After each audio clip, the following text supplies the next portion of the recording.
There are surging criticisms of President Bush's new plan for the Iraq War. The number of car bombs, U.S. soldier deaths, and taxpayer dollars rises each day as the war on terror continues. But for today's video cast, we're letting you decide. We have Max Wagner, Vice President of the Young Democrats, Dan Murdoch, President of the College Republicans, and Don Rasmussen, Vice President of Outreach of the UW Libertarians. They're going head-to-head on President Bush's new plan for the Iraq War.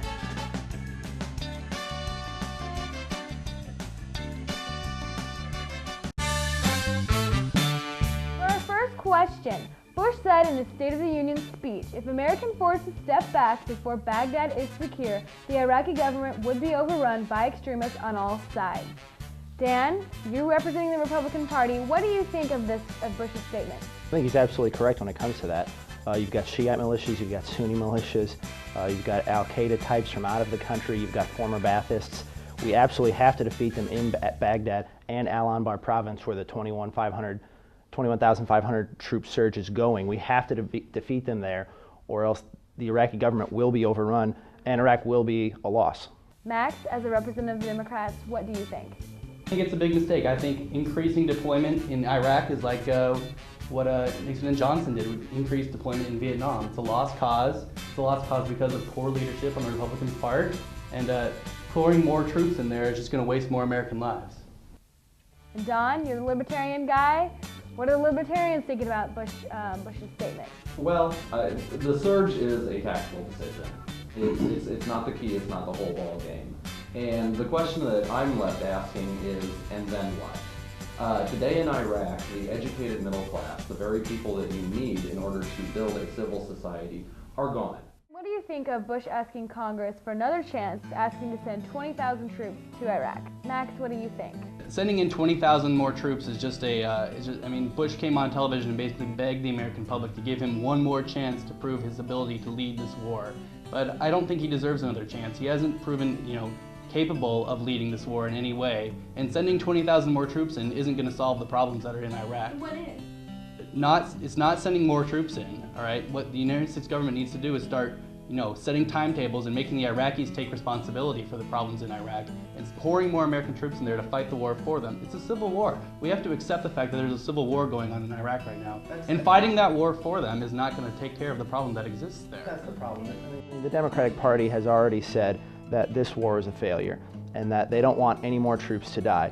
It's the same way that they looked at Vietnam in the late 60s, early 70s, and we see how well that turned out. We left several years later, the North took over South Vietnam, and millions of South Vietnamese freedom-loving people were murdered by the communists in the North. If we do not succeed in Iraq, a similar situation will happen in Iraq in the next few years. You can count on it. Dan represents the aspect of the Republican Party that just wants to rewrite history. Vietnam was a failure not because we pulled out too soon, because we got involved in the first place. The United States is not the police force of the world, and getting involved in civil wars is not what we're supposed to be doing in Iraq. We went in there under the premise of disarming Saddam Hussein, which turned out to be a farce. Don, what do you think? Here it is, America. Your two choices. Choose your side of a failed policy. Do you want to be the cut and run and leave a conflagration in the Middle East that's going to ultimately threaten the United States' security? Or do you want to wed yourself to a policy of military adventurism that never should have begun in the first place? Have we been successful so far in Iraq, Max? We haven't had any success in Iraq. It's been a complete and utter failure. Dan, what do you think? Well, that's clearly not the case. We've executed a brutal dictator and sent a message to the rest of the world's dictators that this may be happening to them if they're not careful. But not only that, we freed a people, 26 million people, from a brutal dictatorship. But not only that, we've helped. If you have your way, you're right. But if we can make this work, which at this point, they're ruled by warlords and militias right now. No, they're not. You're clearly not paying attention to the situation. You're right. In the past, mistakes have been made. But at this point, we have to ask ourselves, what is the best way to victory? You two have already decided that this is lost, and you don't care what happens anymore. Yeah. What is going to happen? Are they all of a sudden? Are all the militias going to lay down their arms and come together and sing "Kumbaya" and elect each other democratically? And When's that going to happen, Dan? That's not victory. Victory is a politically stable, pro-Western Iraqi government. That'll never That happen. is within. So we don't believe in democracy then? In Yeah, if it's Iraq? pro-Western, I mean, that's Absolutely. Absolutely believe in democracy. We're imposing the system that we desire. And we're going to replace one dictator with another. Exactly. Of Okay, course, it's so all leading once again, towards both of you are willing to dictatorship believe by the Iran. absolute worst of America. You're willing to believe the worst about America, and you're I'm willing just saying- I'm just repeating back to you to exactly say what you just said to 3,500 me. troops. You're saying their death's meaningless. I'm just saying Forget what- it. Let's move on and let the Middle East be the disaster.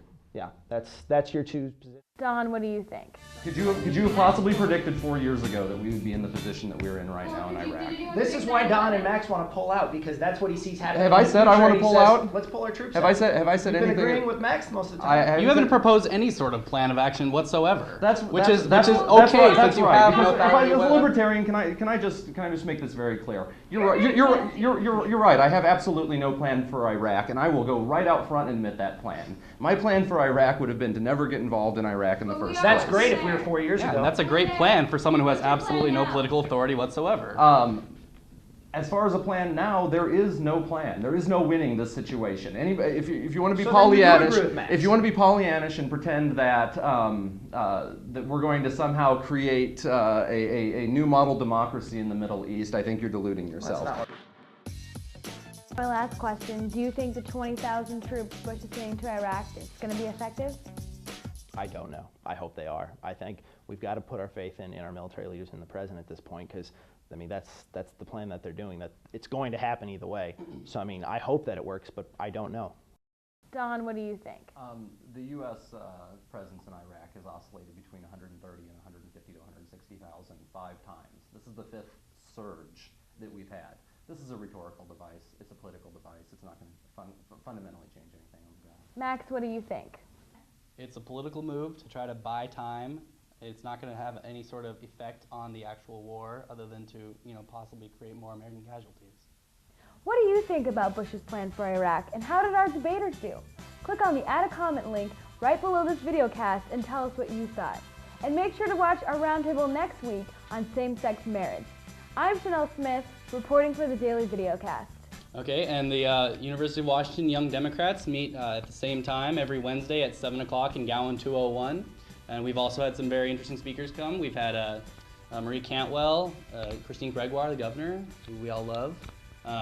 So if you're interested in democratic politics, I would encourage you to come out. If you're tired of choosing between your economic liberty and your personal liberty, then come visit us at the Libertarians at the University of Washington meeting on Wednesdays at 4:30 on the 3rd floor of Savory Hall.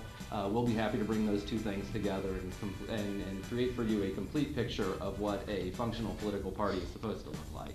Yeah, the College Republicans meet 7 p.m. every Wednesday in Smith 102. Throughout the year, we have great events and great speakers. We've had Mike McGavick, Dino Rossi, Dave Reichert, and a senior editor from the National Review out. So if you can come out Wednesday, 7 p.m., Smith 102, we'd love to have you at the College Republicans.